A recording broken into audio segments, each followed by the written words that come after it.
sama aku Fitri Sulgarini dengan NIM K7624061. Di sini saya akan menjelaskan tentang lembaga keuangan dalam perekonomian. Sistem keuangan terdiri dari berbagai lembaga keuangan yang membantu koordinasi antara penabung dan juga peminjam. Lembaga keuangan dikelompokkan menjadi dua kategori, yaitu yang pertama pasar keuangan atau financial market, dan yang kedua perantara keuangan atau financial intermediary. Pasar keuangan merupakan suatu lembaga di mana seseorang yang ingin menabung dapat secara langsung meminjamkan dananya kepada seseorang yang ingin meminjam. Ada dua jenis pasar yang penting dalam perekonomian, yaitu yang pertama pasar obligasi dan yang kedua pasar saham. Yang pertama adalah pasar obligasi. Obligasi atau bonds merupakan suatu sertifikat utang yang menyatakan kewajiban peminjam kepada para pemilik obligasi. Obligasi mendefinisikan kapan waktu peminjaman tersebut dilunasi dan juga suku bunga yang akan dibayarkan secara periodik sampai peminjaman tersebut jatuh tempo. Yang kedua adalah pasar saham.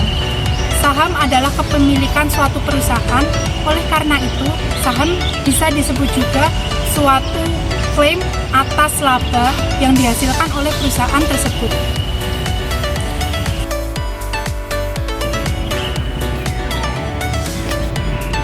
Halo teman-teman semuanya, perkenalkan nama aku Alfi yang Sari dengan NIM K7624061. Di sini aku akan menjelaskan mengenai materi perantara keuangan atau financial intermediary. Di sini kita akan membahas dua perantara keuangan yang paling penting, yaitu bank dan reksadana. Yang pertama ada bank. Bank merupakan perantara keuangan yang paling umum di kalangan masyarakat. Pekerjaan utama bank adalah menyimpan dana dari orang-orang yang menabung dan menggunakan dana tersebut untuk memberikan pinjaman kepada orang-orang yang ingin meminjam. Bank membebankan dana kepada perusahaan atau penyedia dana dan memberikan biaya dana yang sedikit. Selain menjadi perantara keuangan, bank juga memainkan peran penting kedua dalam perekonomian. Bank memfasilitasi pembelian barang dan jasa yang memungkinkan orang-orang untuk memberikan cek terhadap tabungan mereka dan memberikan akses melalui kartu debit. Dengan kata lain, bank membantu menciptakan aset khusus yang bisa digunakan sebagai alat tukar atau medium of exchange. Yang kedua, ada reksadana atau mutual funds. Reksadana merupakan lembaga yang menjual saham kepada publik dan menggunakan hasil penjualannya untuk membeli sekumpulan atau portofolio dari berbagai jenis saham, obligasi, ataupun saham dan obligasi. Keunggulan utama dari reksadana adalah bahwa reksadana memungkinkan orang-orang untuk melakukan diversifikasi kepemilikan instrumen keuangan dengan dana yang terbatas.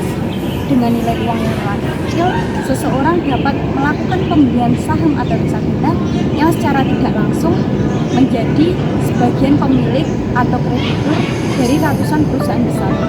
Keunggulan kedua yang diklaim dari perusahaan reksadana adalah bahwa reksadana memberikan akses pada orang-orang biasa untuk menggunakan keahlian dari para manajer keuangan profesional. Apakah teman-teman semuanya masih ingat sama rumus di bawah ini? Benar banget, itu adalah rumus menghitung pendapat rasional. Bagaimana jika kita asumsikan perekonomian yang kita bahas kali ini adalah perekonomian tertutup? Emangnya apa sih perekonomian tertutup itu? Perekonomian tertutup yaitu perekonomian yang tidak melakukan interaksi dengan negara lain, yang artinya suatu negara tersebut tidak ada kegiatan ekspor dan impornya. Maka rumus menghitung pendapatan nasional pun berubah menjadi seperti ini. Macam-macam tabungan ada 3. Yang pertama adalah tabungan nasional. Apa sih tabungan nasional itu? Tabungan nasional adalah total pendapatan perekonomian yang tersisa setelah pemerintah membayar konsumsi dan juga belanja pemerintah. Yang kedua adalah tabungan swasta. Tabungan swasta adalah jumlah penghasilan yang tersisa setelah rumah tangga membayar pajak dan juga konsumsi. Yang terakhir atau yang ketiga adalah tabungan teknis, yaitu jumlah penerimaan pajak yang tersisa setelah pemerintah membayar biaya belanjanya. Namun, apabila T lebih besar dari G atau penerimaan pajak lebih besar daripada pengeluaran belanja, maka suatu pemerintah akan menyerahkan surplus anggaran karena uang yang diterima itu lebih banyak daripada uang yang dibelanjakan. Atau sebaliknya, jika G lebih besar dari T atau pengeluaran belanja pemerintah lebih besar daripada penerimaan pajak, maka suatu pemerintah akan melakukan defisit anggaran karena uang yang dikeluarkan lebih banyak daripada jumlah uang yang didapatkan. Sudah jadi mahasiswa pilihan ekonomi, tapi belum tahu apa bedanya tabungan dan investasi? Jangan ya dia, yuk kita bahas. Ketika berbicara tentang keuangan, dua hal yang sering muncul adalah tabungan dan investasi. Namun banyak orang yang masih bingung membedakannya. Jadi, apa tabungan dan investasi itu? Pengertian tabungan. Tabungan adalah sejumlah uang yang disimpan dalam rekening bank atau lembaga keuangan lainnya. Tujuan utama dalam menabung yaitu untuk mengamankan uang dalam jangka pendek maupun jangka panjang tanpa risiko kerugian. Contohnya menabung di rekening bank untuk kebutuhan darurat atau rencana likuidasi. Sedangkan investasi adalah penanaman uang dalam aset atau instrumen keuangan dengan harapan untuk mendapatkan keuntungan. Biasanya investasi dilakukan dengan tujuan jangka panjang dan memiliki risiko kerugian yang lebih tinggi dibandingkan tabungan.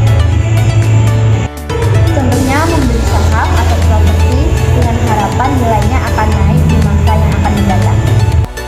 Tabungan dan investasi memiliki karakteristik yang berbeda. Karakteristik tabungan yang pertama, keamanan yang tinggi. Tabungan biasanya dijamin keamanannya oleh lembaga penjamin simpanan. Yang kedua, akses yang mudah. Tabungan bisa ditarik kapan saja ketika diperlukan. Yang ketiga, pertumbuhan yang lambat. Tabungan biasanya memiliki suku bunga yang rendah. Sedangkan karakteristik investasi yaitu yang pertama, resiko dan keuntungan yang lebih tinggi. Investasi biasanya bisa naik atau turun tergantung kondisi pasar. Yang kedua, jangka panjang. Investasi biasanya mendapatkan keuntungan yang lebih banyak ketika dilakukan dalam jangka panjang. Yang ketiga, diversifikasi. Artinya investasi bisa dilakukan dengan berbagai hal, yaitu obligasi, properti, saham, ataupun reksadana. Jadi kesimpulannya, tabungan adalah pilihan yang aman untuk kebutuhan jangka pendek, sementara investasi membantu kita untuk menumbuhkan kekayaan dalam jangka panjang dengan resiko yang lebih tinggi. Jadi penting untuk kita memahami tujuan keuangan kita sebelum memilih salah satunya atau menggunakan keduanya secara bersamaan.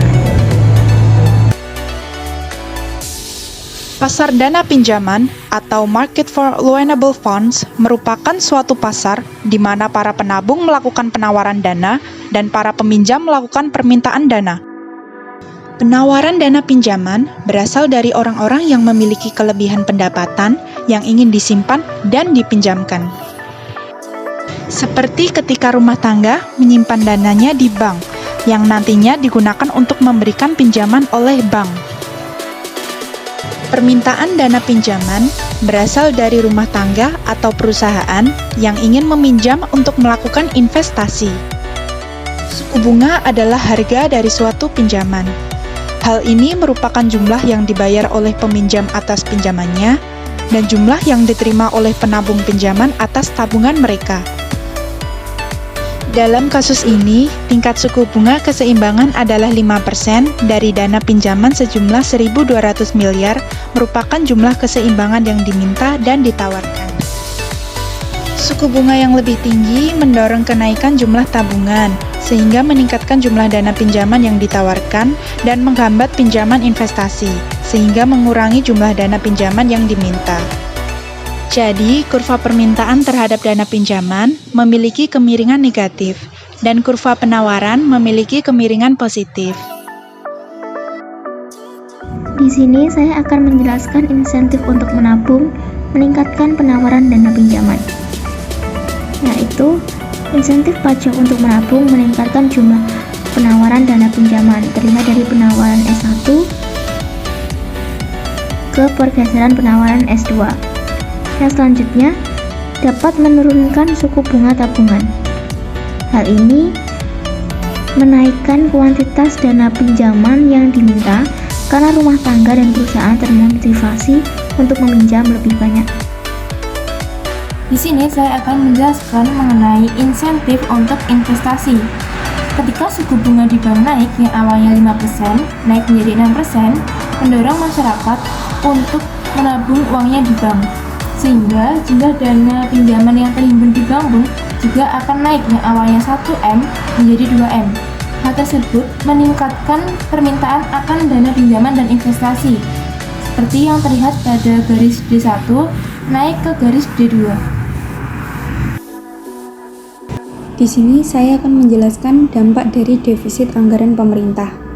Ketika pemerintah menjalankan defisit anggaran, tabungan publik bernilai negatif. Hal ini berarti mengurangi tabungan nasional. Dengan demikian, kurva penawaran akan bergeser ke kiri, dari S1 ke S2. Ketika defisit anggaran menurunkan penawaran, maka tingkat suku bunga akan naik yang awalnya dari 5% menjadi 6%. Hal ini mengubah perilaku rumah tangga dan perusahaan. Misalnya, jumlah keluarga yang membeli rumah akan semakin sedikit. Kenaikan tingkat suku bunga mempengaruhi jumlah keseimbangan dana pinjaman yang disimpan dan diinvestasikan turun, yang awalnya dari 1.200 menjadi 800 miliar. Penurunan investasi akibat pinjaman yang dilakukan pemerintah dinamakan dengan crowding out. Akibat tingginya suku bunga, efek produktivitas negara pun turun karena orang-orang lebih cenderung ingin menabung daripada berinvestasi. Akibatnya pendapatan dan konsumsi pun ikut turun yang terjadi dalam jangka panjang.